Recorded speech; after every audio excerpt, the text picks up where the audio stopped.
एक आदमी बिजली के झटके की वजह से अपनी याददाश्त खो देता है और 2 महीने बाद वही चाय पीने के बाद उसे अपनी दादी का चेहरा भी याद आ गया। इस पर महविका बोलती है अच्छा। इस पर मलिहात बोलती है हाँ, अब तुम ध्यान से सुनो मैं जो कह रही हूँ। हम सारी चीज़ें मिक्स कर देंगे और इससे एक जादुई सिरप बनेगा। वो इतना अच्छा, इतना स्ट्रॉन्ग होगा कि वो एक बम के जैसे इफेक्ट करेगा।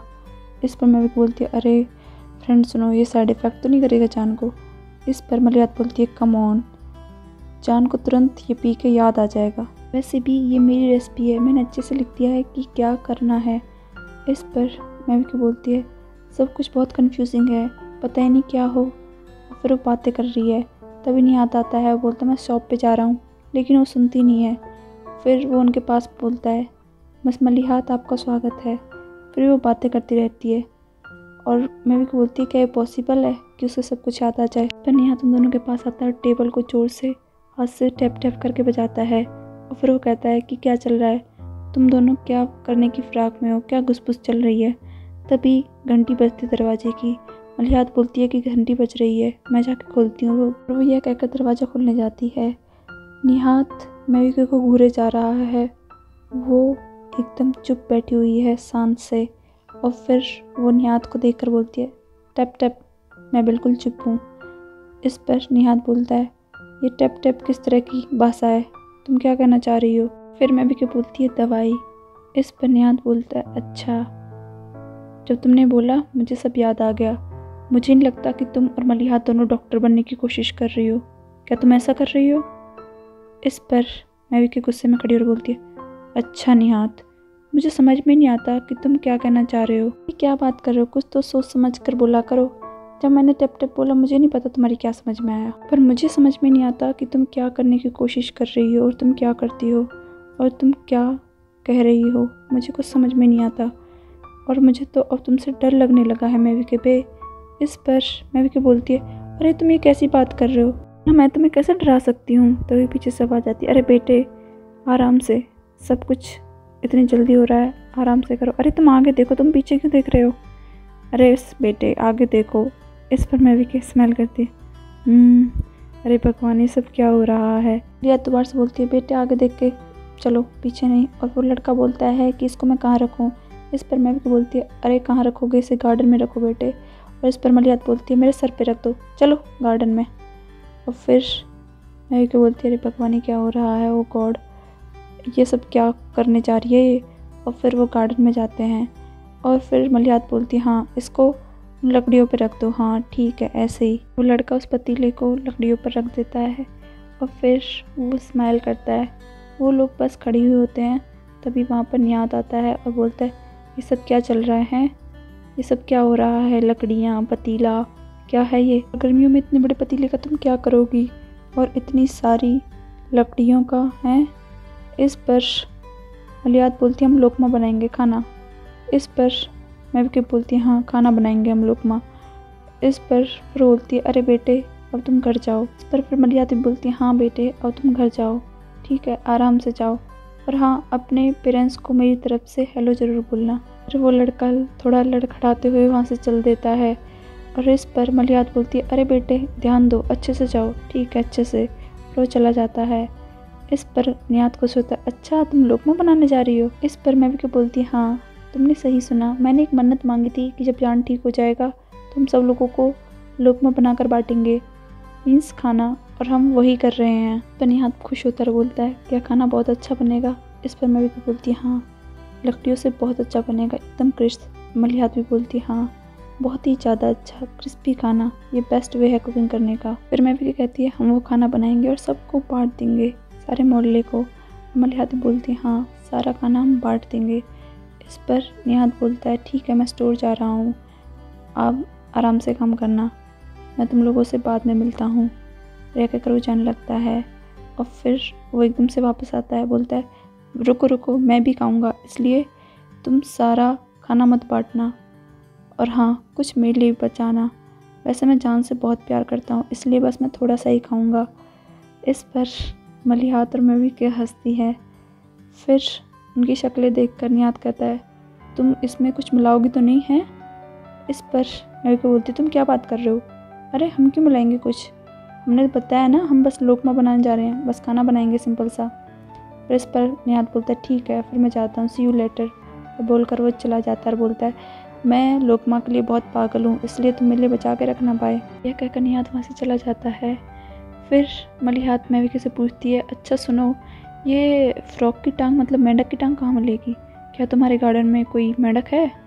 इस पर महविका बोलती है अरे ये फ्रॉक मतलब मेंढक की टांग नहीं है, ये फ्रॉक एक हर्ब का नाम है, तुम भी पागल। तभी बाहर दरवाजे पर एक बूढ़ा आदमी आता है जो बहुत सारी जड़ी बूटी लेके आता है। तभी निहात दरवाज़ा खोलता है, उसे देखकर वो उसे गुड्डे बोलता है। इस पर निहात बोलता है गुड्डे मुल्तान तुम यहाँ कैसे हैं, और तुम होम डिलीवरी करने लगे हो क्या, इतनी सुबह तुम यहाँ पर क्या कर रहे हो? इस पर बुलंद बोलता है मुझे लगता है मैं गलत एड्रेस पे आ गया हूँ, मैं वापस जाता हूँ। वो यह कहकर जाने वाला होता तभी पीछे से मलिहात की आवाज़ आती है अरे रुको रुको, तुम बिल्कुल सही एड्रेस पे आए हो, ये मेरे लिए आया है। वो ऐसा निहात से बोलती है। फिर वो उससे वो जड़ी बूटी लेती है और बोलती है अरे मैंने ही इससे बोला था कि तुम महविका के घर पे आ जाता, मैं यहीं पे मिलूँगी, तो इसलिए यहाँ पर आ गया। इस पर निहात बोलता है तुम फिर से कुछ करने की फिराक में हो क्या? मलिहात उसकी बात कौन सुना करके बोलती है तुम्हारा दिन शुभ रहे, बाय बाय। यह कहकर वो अंदर जाती है। निहात वहाँ अकेला खड़ा रह जाता है। तभी पीछे से उससे आवाज़ आती है ब्रदर निहात, और एक छोटा सा बच्चा उसकी शर्ट खींच रहा होता है। फिर वो बोलता है अरे तुमने दिन में भी अपना स्टोर बंद कर रखा है, ये थोड़ी बात होती है कोई, हमारे यहाँ पर गेस्ट आए हुए हैं, मेहमान आए हैं मेरी मम्मी के, पागल आदमी। और यह कहकर वो चला जाता है। और दूसरी तरफ हम देखते हैं कि अजीज़ बोलता है अरे जान तुम बस जाने ही वाले थे, लेकिन फिर तुम रुक गए उस वक्त यहाँ पर, और फिर तुम मान गए इस कंपनी को संभालने के लिए। इस पर भी मैं बोलती हाँ ये बिल्कुल सही कह रहे हैं, बहुत सारी चीज़ें हुई थी उस दरमियान, और वैसे धीरे धीरे तुम्हें सब याद आ जाएगा। और फिर जान इधर उधर देख रहा होता है। फिर हुमा दोबारा बोलती है वैसे तुम्हें तुम्हारा ऑफिस कैसा लगा, तुम तो इसे मिस कर रहे होंगे है ना? इस पर जान चौंकदार बोलता है मेरा ऑफिस, मेरा रूम, ये तो डैड का रूम था ना, डैड का स्टडी रूम। इस पर अजीज बोलता है हाँ वो बहुत पुरानी बात हो गई, पहले मेरा था लेकिन अब ये तुम्हारा है। 2 साल पहले मैंने सारा बिजनेस तुम्हें ट्रांसफ़र कर दिया था और मैं एक लंबी छुट्टी के लिए चला गया था। हम वापस से वहीं से रिस्टार्ट करेंगे जहाँ पर ये वक्त रुक गया था, और तुम वापस से कंपनी संभालोगे और मैं और तुम्हारी मम्मी हम नॉर्मल लाइफ जिएंगे, और तुम एजेंसी की मैनेजमेंट और कैंपेन वगैरह सब संभालोगे। पर जान कहता है वाह कितनी अच्छी बात है मिस्टर अजीज़, आप एंजॉय करोगे और जान यहाँ काम में फंसा रहेगा, काम करेगा।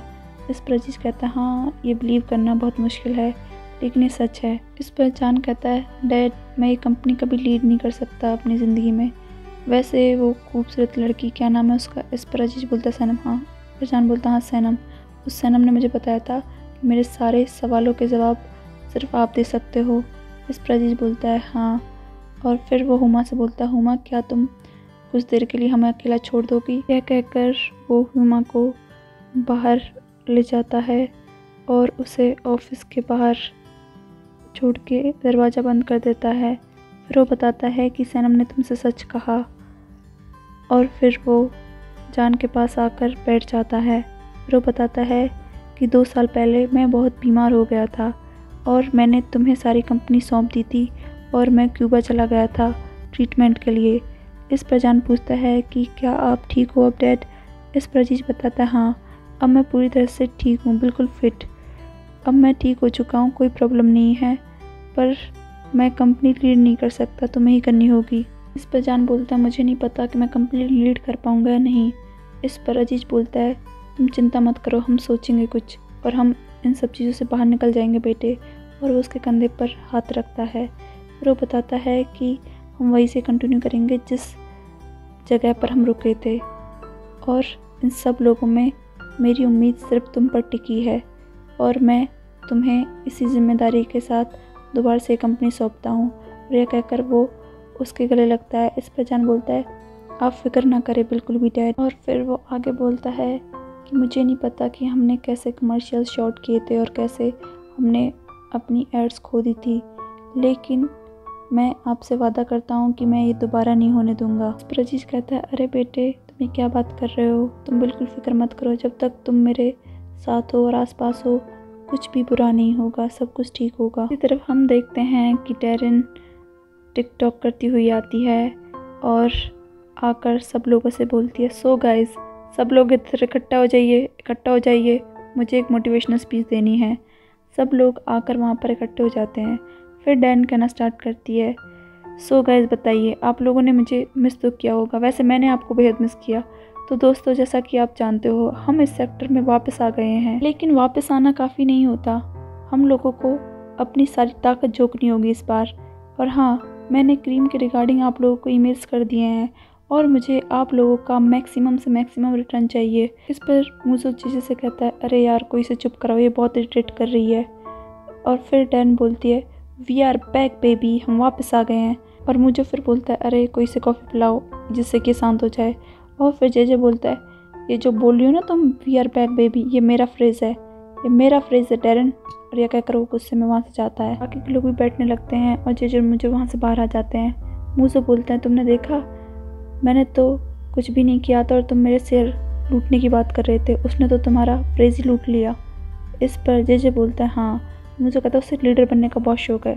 इस पर जे बोलता है, हाँ तुमने सही कहा, उसे लीडर बनने का बहुत शौक़ है, लेकिन कम से कम उसके लिए अपने शब्द तो होने चाहिए। द डैरन दोबारा से बोलती, वी आर बैक बेबी। इस पर जे बोलता है, तुमने देखा, वो फिर से बोल रही है। खैर, हम लोग इंटरप्ट नहीं करेंगे, उसे जो बोलना है बोलने दो, लेकिन ये मेरा फ्रेज़ है। इस पर मुझे बोलता है, अरे भाई, उसने तुम्हारा डायलॉग चुरा लिया है और ये डायलॉग वो लोगों को बोल रही है। इस पर जे बोलता है, हाँ ये मेरा फ्रेज़ है, ये बातें काफ़ी इफेक्ट करती है, लेकिन ये काफ़ी इंटरेस्टिंग है कि वो मेरा डायलॉग लोगों पर आजमा रही है। और तभी वो टेबल के पास आते हैं और मुझे बोलता है, यहाँ पर क्या हो रहा है। इस पर लैला कहती है कि जान की याददाश्त जल्दी से वापस लाने के लिए हमें सारी चीज़ें पहले जैसे रखनी होंगी, और जैसे तुम एक ऑफिस बॉय होते थे तो तुम्हें वही करना होगा, तुम्हें फिर से ऑफिस बॉय बनना होगा। इस पर जे बोलता है, तुम ये क्या बात कर रही हो। इस पर मुझे बोलता है, अरे तुम्हें करना होगा, वैसे मिस्टर जान की याददाश्त उससे जल्दी वापस आएगी क्योंकि तुम उस दौरान एक ऑफिस बॉय थे। इस पर जे शक्ल बनाता है। फिर मुझसे आगे कहता है, चलो इससे चाय कॉफ़ी सर्व करवाओ, सबको बंटवाओ इससे, जिससे जान को सब कुछ याद आ जाए। और फिर बोलता है, जे तुम्हें करना ही होगा। इस पर जे बोलता है, तुम्हें लगता है कि हमें ये सब करना चाहिए, वो सनम से पूछता है। इस पर सनम बोलती है, हाँ यही करना होगा, बहना बिल्कुल ठीक कह रही है। इस पर जे कहता है, ठीक है, फिर मूज़ो को तो यहाँ पर होना ही नहीं चाहिए क्योंकि जान की याददाश्त जाने से पहले मूज़ो तो था ही नहीं, इससे जान कंफ्यूज हो जाएगा। इस पर मुझे चिल्लाता है, ये पॉसिबल नहीं है, हम लोग पार्टनर्स हैं, अब देखो मैं पार्टनर्स हूँ और ये मेरे टॉपिक से बिल्कुल रिलेट नहीं करता।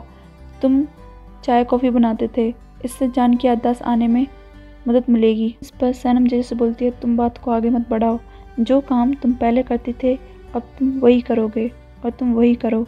यह कहकर वो चली जाती है। मुझे कहता है, तुमने सुना, तुम वही करो जो तुम पहले कर रहे थे, अब तुम जाके फर्स्ट क्लास मिस्टर जान के लिए एक अच्छी सी चाय और मेरे लिए ग्रीन टी बनाओ, ठीक है। इस पर मुझे बोलता है, मैं चाय सिर्फ मिस्टर जान और सनम के लिए बनाऊंगा, उनके लिए बनाता हूँ, तुम समझे, तुम जैसे फुट्टल आदमी को कुछ भी नहीं मिलेगा। इस पर मुझे बोलता है, अरे जाओ जाओ तुम अपना काम करो, तुम्हारी जॉब तो ऑलरेडी है। मुझे तो ऐसा लग रहा है जैसे कि पियक्कड़ कोच हो, कहीं कोई ट्रेनर है जो मुझे बताएगा। इस पर लैला मुस्कुराती है।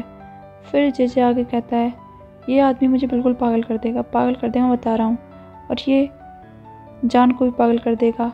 और मैं तुम्हें बता रहा हूँ, ये सिचुएशन बहुत ही टिपिकल है, सीरियसली ऐसा नहीं होना चाहिए, इससे जान कंफ्यूज हो जाएगा, उसकी याददाश्त कंफ्यूज हो जाएंगी। वैसे मैं यहाँ पर इंतज़ार कर रहा हूँ, चाय बनाने के लिए चाय पत्ती नहीं है, मैं उसका इंतज़ार करूँगा। दूसरी तरफ अजीत जान को बताता है कि बेटे, जब तुम छोटे बच्चे हुआ करते थे तुम इस टेबल पर चढ़ जाते थे और बोलते थे कि बब्बा मैं तुम्हारे लिए दरवाज़ा खोल देता हूँ,